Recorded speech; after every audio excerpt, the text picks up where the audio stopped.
Sheep অ্যামব্রক্স কাশির syrup. Sheep অ্যামব্রক্স একটি জনপ্রিয় কাশির সিরাপ যা অ্যামব্রোক্সল হাইড্রোক্লোরাইড নামে পরিচিত সক্রিয় উপাদান ধারণ করে। এটি সাধারণত শ্বাসতন্ত্রের সংক্রমণ এবং শ্বাসযন্ত্রের অন্যান্য রোগে ব্যবহৃত হয়, যেখানে কফ বা শ্লেষ্মা তৈরি হয় এবং তা পরিষ্কার করতে সহায়ক হয়।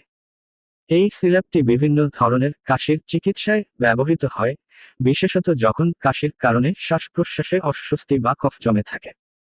সিপ অ্যামব্রক্সের কার্যকারিতা। অ্যামব্রাজল হল একটি মিউকোলিটিক ওষুধ যা শ্বাসনালীর শ্লেষ্মাকে পাতলা করে এবং তা বের হওয়া সহজ করে তোলে। এটি এক্সপেক্টোরান্ট হিসেবে কাজ করে, যার ফলে কফ বা শ্লেষ্মা সহজেই শ্বাসনালী থেকে বের হয়ে যায়। এটি শ্বাসতন্ত্রের জটিলতা যেমন ব্রঙ্কাইটিস, সিনুসাইটিস এবং ফ্লুতে সহায়ক হতে পারে। সিপ অ্যামব্রক্স সিরাপ শ্বাসতন্ত্রের জন্য অত্যন্ত কার্যকর, বিশেষত যখন শ্বাসকষ্ট বা কাশি একাধিক দিনের জন্য চলতে থাকে এবং কফ জমে যায়।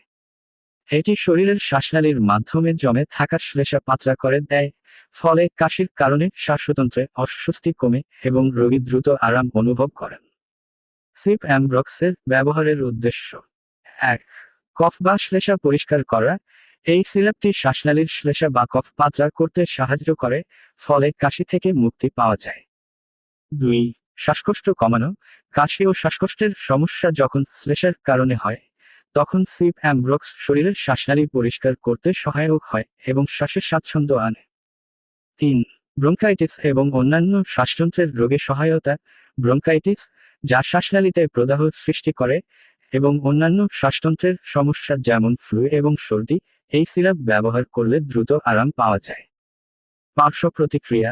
সিপ অ্যামব্রক্স সাধারণত নিরাপদ ওষুধ, তবে কিছু ক্ষেত্রে পার্শ্ব প্রতিক্রিয়া দেখা দিতে পারে। এগুলো খুবই বিরল এবং সাধারণত সঠিক ডোজে ব্যবহৃত হলে এড়ানো সম্ভব। পেটের অস্বস্তি। কিছু মানুষ পেটে অস্বস্তি বা গ্যাস অনুভব করতে পারে। মাথা ব্যথা। কিছু ব্যবহারকারী মাথা ব্যথা অনুভব করতে পারেন। বমি বা নাড়াচাড়া। অনেক ক্ষেত্রে বমি বা কোষ্ঠকাঠিন্যের সমস্যা দেখা দিতে পারে। অ্যালার্জিক প্রতিক্রিয়া খুবই বিরল ক্ষেত্রে ত্বকে ফোলা, চুলকানি বা শ্বাসকষ্ট হতে পারে। ব্যবহারের নিয়ম। সিপ অ্যামব্রক্স সিরাপের ব্যবহারের জন্য সাধারণত একটি নির্দিষ্ট ডোজ নির্দেশ করা হয়। এটি শিশু এবং প্রাপ্তবয়স্কদের জন্য বিভিন্ন ডোজে পাওয়া যায়, এবং সঠিক ডোজ চিকিৎসকের পরামর্শ অনুযায়ী নির্ধারণ করা উচিত। সাধারণত সিরাপটি দিনে 2-3 বার খাবারের পরে বা প্রয়োজনীয়তা অনুযায়ী নেওয়া হয়। শিশুদের জন্য ডোজ সাধারণত তাদের বয়স এবং ওজনের ওপর নির্ভর করে। সিরাপের পরিমাণ এবং নির্দেশনা শিশুর শরীরের প্রয়োজন অনুযায়ী চিকিৎসক নির্ধারণ করবেন। সতর্ক: ১. গর্ভাবস্থায় এবং স্তন্যপানকালীন অবস্থায় গর্ভবতী বা স্তন্যপানকারী মায়েরা সিপ অ্যামব্রক্স সিরাপ ব্যবহার করার আগে চিকিৎসকের পরামর্শ নেবেন। ২.